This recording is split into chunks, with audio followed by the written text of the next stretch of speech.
What's up guys? So this week is gonna be a little bit different than usual. I just received this little package and this is the long awaited upgrade from my previous airbrush. So without further ado, let's jump right into this unbox sort of review type movie. Okay. Right, so let's crack that open. Ooh.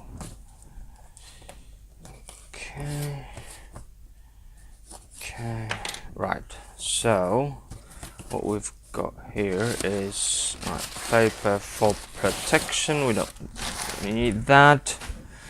Right, there it is. Okay, nice box, will come handy now. Okay, Harder and Steenbeck Airbrush Ultra Solo.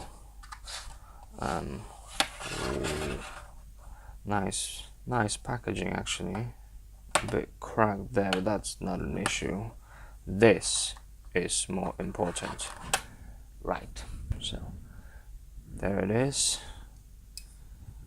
So yeah, says Ultra, Harder, made in Germany by Harder and Steenbeck, I believe that's how you pronounce it. Okay, so the mechanism is more stiff, so you could have the better control on the flow, so this might be a good thing. Obviously the cups are removable, so you can change that. This is the 2 milliliter cup, so I might change that to the 4 or 5 milliliter in the future, but that's not an issue.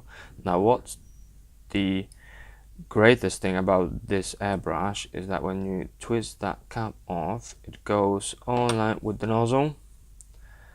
So the nozzle is not screwed into the airbrush itself, which makes a lot of sense, because if you try to clean that, what you need to do, turn that off, is unscrew that. So in that case, what we do, we just get the needle out of from the front, so if you got some paint on your needle, you won't get it all the way there, which can really mess up your airbrush. So this is great. And yeah, I think that's a silicone cup. Let's get that closer. Yeah, that is a silicone cap, which should last longer than the O-rings made of rubber. They can be quite delicate, to be honest. So yeah, I won't break down that more. Let's just get that back. Yeah, so right, so that goes there. Let's get that, screw that on, push, be very gentle, because the needles are so delicate and they are very expensive, so you don't want to break that one. So yeah, that's the airbrush. So what we've got there, some paperwork as well.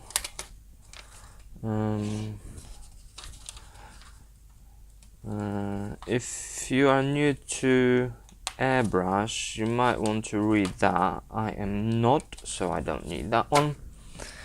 So yeah, that's the Harder Steenbeck Ultra airbrush, which is a great upgrade from my old Chinese airbrush, and I'm really looking forward to use it. Actually, I might use it right now to show you guys how that one behaves. Right, so there it is. I've prepared a little sheet of paper where we're gonna try the airbrush. So let me just turn on the compressor. Let's plug that in, nice and easy. Turn on the compressor. Now let's mix the paint. Now the paint, which I'm gonna use, will be I need to just, right, let's use, that can do sky color, which is this Tamiya paint. Right, okay. What we're gonna need is Mr. Color Thinner. There we are. Okay, so let's get some mixer, and yeah, let's get a bit of paint in there. Right, okay, boom. Yes, we don't need much. Now what we're gonna need is a pipette to get the thinner out. There we are. Now the mixing ratio varies from paint to paint. I tend to get 2 portions of thinner to 1 portion of paint, which gives me this little sort of milk consistency, which is not too thin and definitely not too thick. So yeah, let's get that in and see how that behaves. So there it is, the paint is in the cup. So let's see. Oh, very smooth. Control over the flow is just absolutely fantastic. So what we've got there, we can put, because the nozzle is 0.2 millimeter, the lines can be very, very thin.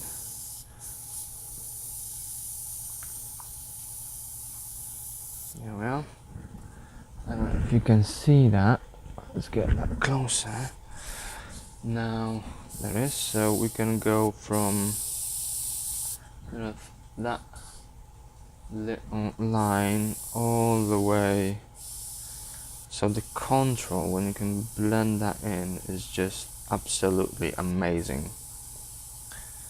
Now obviously that works a bit different than the Chinese airbrushes, so you need to just get used to it, I think.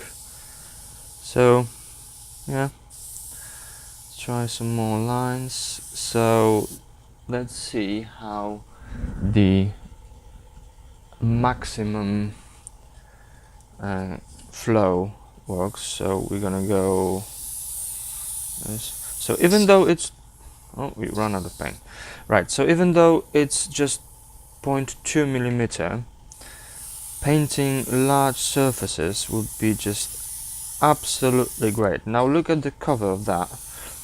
When you do pre-shading, that will come very handy, because when you do let me just get there, show you what I mean. Now when you do pre-shading, you put the lines of black paint just like that, where you got the panel lines. So when you put the actual color of the surface, the fuselage, now you want to get a very thin coat. Now look at the cover of that. Now if we go like that, you can see the lines going through the final layer.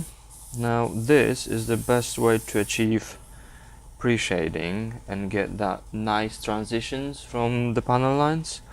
So yeah, that is really, really nice. As you can see, you still can see the lines, but if I blend them even more, they become very, very subtle. Yeah. So yeah, so as you can see, the airbrush is just fantastic. So if you think of getting one, I would go, because with this one, because it's actually the entry level, but still it works like a professional airbrush. Right, okay, so we finished that, so let's clean it. So with cleaning the airbrush, what is quite important, so what you do is you get the thinner, put your thinner there, and actually get the paint, the whole cup. You clean the whole cup with the thinner, and then throw it away. Now let me get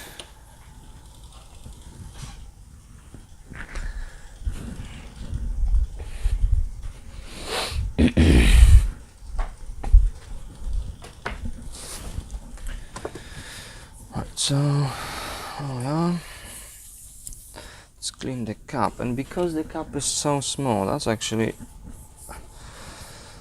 would be difficult to clean, so we press our to get the paint out. Now what is important at this step is to just clean the cup thoroughly, just like that, and then get that paint out.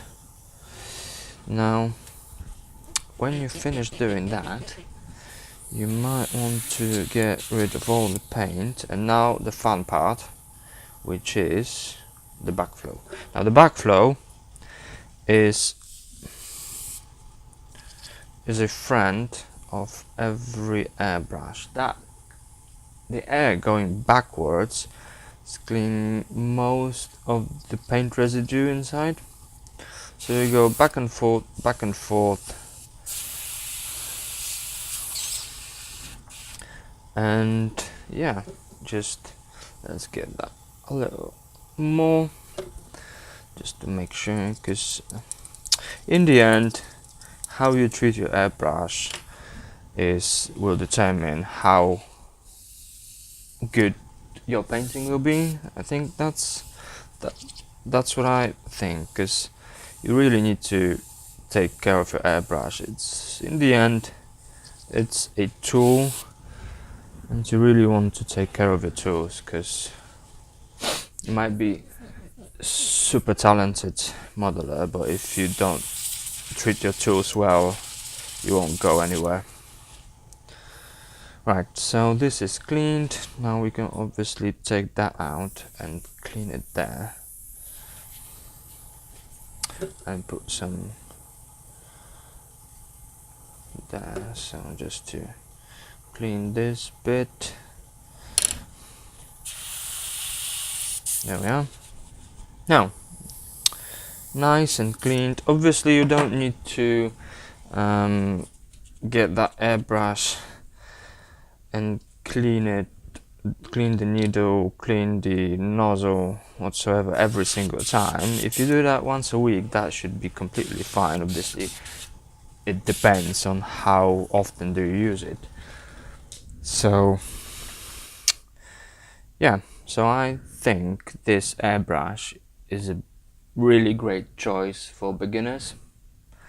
Now it's not that expensive actually, because that particular one was £62, which can be, for a first time buyer, if you buy your first airbrush, it can seem quite expensive, but this type of airbrush will last you really, really long. So I would say yes, it's worth it. Right, so that's it for the unprofessional review of Harder and Steenbeck airbrush. I hope you liked it, because I really did. I really enjoyed using the airbrush for the first time. So yeah, thanks for having you guys, and I'll see you next time.